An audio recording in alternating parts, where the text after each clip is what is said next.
வணக்கம். நம்ம இன்னைக்கு எதை பத்தி பார்க்க போறோம் அப்படின்னா, நம்ம எல்லாரும் இதற்காக தான் இவ்வளோ நாளா காத்துட்டு இருந்தோம். அதாவது வருடத்துக்கு ஒரு முறை வரக்கூடிய நம்மளுடைய முருகப்பெருமானுக்கான நம்ம எல்லாருமே சேர்ந்து இருக்கக்கூடிய ஒரு மகா திருநாளுக்காக தான் நம்ம எல்லாரும் இவ்வளோ நாள் காத்துட்டு இருக்கோம். அது என்ன அப்படின்றது பார்த்தீங்க அப்படின்னா, கந்த சஷ்டி விரதம். அதுவும் மகா கந்த சஷ்டி விரதம்.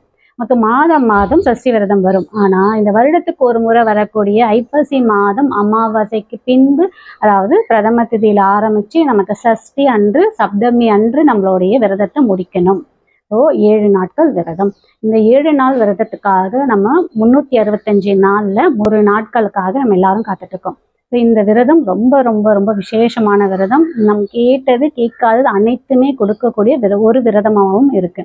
இந்த மகா கந்த சஷ்டி விரதம் யாருக்காக நம்ம இருக்க போறோம்னா, தமிழ் கடவுளான நம்மளுடைய சொந்த கடவுள், கருணை கடவுள், நம்மளுடைய முருகருக்காக இருக்கக்கூடிய ஒரு விரதமாகவும் சொல்லப்படுது. இந்த விரதம் வருகிற எப்போ ஆரம்பிக்குதுன்னு பார்த்தீங்கன்னா, வருகிற 22/10/2025 ஆரம்பிச்சு நமக்கு 28/10/2025 வரைக்கும் நமக்கு இந்த மகா கந்த சஷ்டி விரதம் இருக்கு.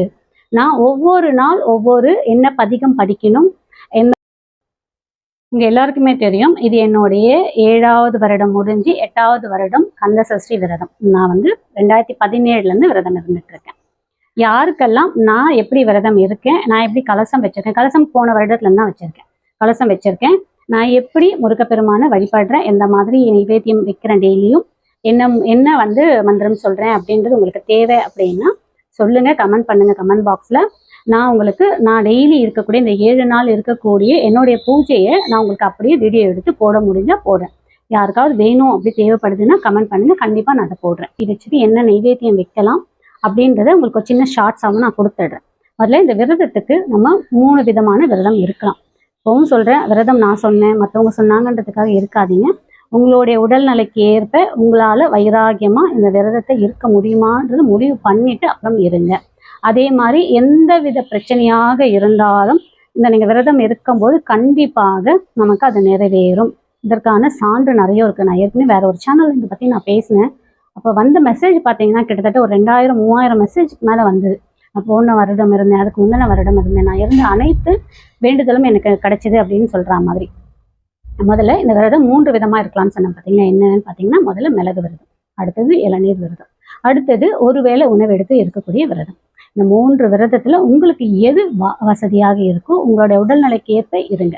அதே மாதிரி இந்த விரதம் ஆரம்பிக்கும் போது அன்று, அதாவது 22/10/2025 பிரதம திதி அன்றுதான் நமக்கு ஆரம்பிக்குதுல்ல, அன்னைக்கு உங்களால நீங்க கலசம் வைக்க முடியும் அப்படின்னா கலசம் வைங்க. கலசம் எப்படி வைக்கிறதுன்னு பார்த்தீங்கன்னா, ஒரு மண் பானை மாதிரி குட்டியா வாங்கிக்கோங்க. அதுல அரிசி போட்டு லெமன் போட்டு காசு போட்டு வைக்கலாம்.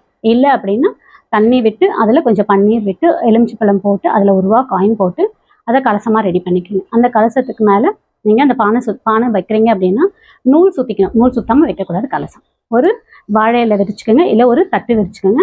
அந்த தட்டுக்கு மேல் பச்சரிசி பரப்பிட்டு அதுக்கு மேலே கலசம் வைங்க. கலசத்துக்கு மேலே தேங்காய், நல்ல தேங்காவாக, நல்ல கொஞ்சம் காசு கொடுத்து ஃப்ரெஷ்ஷாக நல்ல தேங்காவை செக் பண்ணி வாங்கிக்கோங்க. ஏன்னா நமக்கு 7 நாள் அந்த தேங்காய் இருக்க போகுது.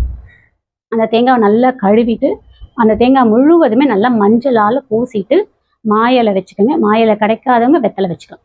வச்சு அதற்கு நடுவில் அந்த தேங்காய் வச்சு பூ வச்சு குங்குமம் வச்சு நீங்கள் முதல்ல கலசத்தை ரெடி பண்ணிடுங்க. அதற்கப்புறம் காப்பு ரெடி பண்ணி காப்பு கட்டிக்கங்க. காப்பு கோவிலையும் போய் கட்டிக்கலாம், முடியாதவங்க வீட்டில் பெரியவங்க இருந்தால் கட்டிக்கங்க. அப்படி இல்லைன்னா கணவன் இருந்தால் கணவன் மனைவிக்கும், மனைவி கணவனுக்கும் கட்டி. அதுக்கப்புறம் அன்னைக்கு அந்த கலசம் வச்சுட்டு நீங்கள் காப்பு கட்டி முடிச்சுட்டு அதற்கப்புறம் நீங்கள் ஏதாவது ஒரு நியாயமான கோரிக்கை ஒன்று வச்சுக்கோங்க. அதாவது குழந்தை வேணும்னா குழந்தை, கல்யாணம்னா கல்யாணம், ப்ரொமோஷன், படிப்பு, வீடு, உங்களுக்கு எது ரொம்ப எமர்ஜென்சியாக என்ன ஒரு வேண்டுதல் இருக்கோ அந்த வேண்டுதலை நீங்கள் மனசில் நினச்சிட்டு நீங்கள் காப்பு கட்டி விரதம் இருங்க. அதே மாதிரி நீங்கள் விரதம் எந்த மாதிரி விரதம் இருக்க போகிறீங்க, மிளகு விரதம் இருக்க போகிறீங்களா, இளநீர் விரதம் இருக்க போகிறீங்களா, இல்லை ஒரு வேளை உணவு சாப்பிட்டு விரதம் இருக்க போகிறீங்களான்றதை நீங்கள் முடிவு பண்ணிக்கோங்க. இல்லை நாங்கள் வேலைக்கு போகிறோம், படிக்கிறோம், காலேஜ் போகிறோம், எங்களால் சாப்பிடாம இருக்க முடியலன்றவங்க அதே மாதிரி இந்த சஷ்டி அன்று அந்த 7 நாட்களுமே நீங்கள் நான்வெஜ் சாப்பிடாம இருக்கிறது ரொம்ப ரொம்ப சால சிறந்ததாக இருக்கும். விரதம் இல்லாதவங்க கூட, நான் சொல்கிறது விரதம் இல்லாதவங்க நான்வெஜ் சாப்பிடாம இருக்க சொல்லி சொல்கிறேன். அதற்கப்புறம் நீங்கள் இதில் என்னால் இதெல்லாம் முடியாதுமா, நான் மாத்திரை மருந்து சாப்பிட்றேன்றவங்க பால் பழம் எடுத்துக்கலாம். அதுவும் முடியல, என்னால் நான் பிபிக்கு சாப்பிட்றேன் அப்படின்றவங்க ஒரு வேளை 2 வேளை உணவு எடுத்துக்கோங்க, ஒரு வேளையாக உணவை தவிர்த்துக்குங்க. அவங்களோட கஷ்டத்துக்கு ஏற்ப என்னால் முடியல, இவ்வளோ கஷ்டம் இருக்குது, எனக்கு இந்த உணவெல்லாம் ஒரு பெரிய விஷயம் இல்லை, எனக்கு பிரச்சனை சால்வ் ஆகணுன்றவங்க அவங்களோட விருப்பத்துக்கு ஏற்ற மாதிரி விரதத்தை இருந்துக்குங்க.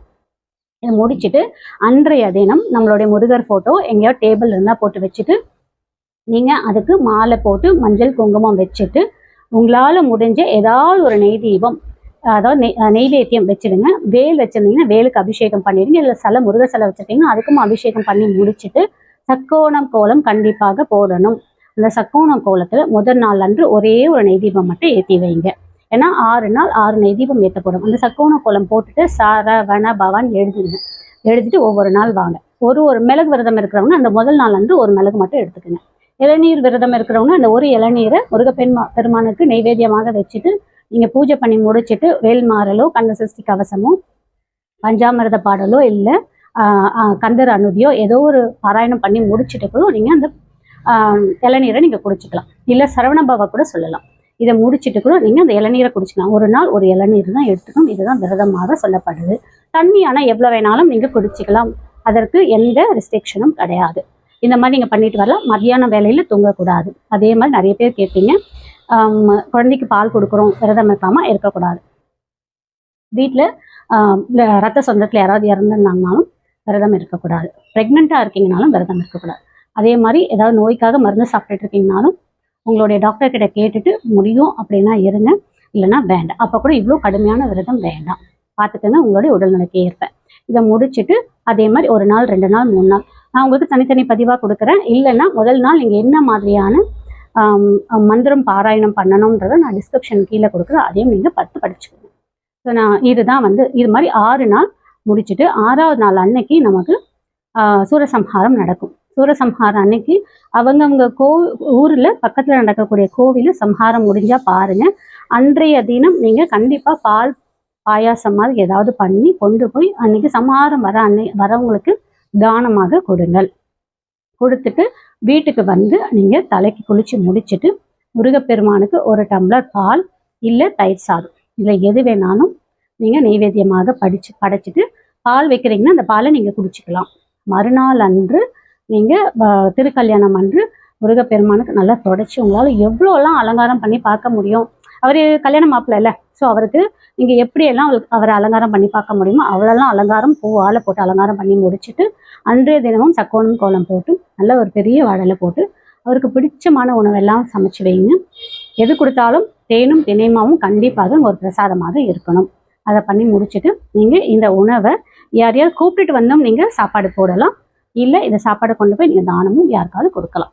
கொடுக்கும்போது நீங்கள் எதற்காக வேண்டிங்களோ அந்த வேண்டுதல் கண்டிப்பாக முருகப்பெருமான் நடத்தி நமக்கு கொடுப்பார்.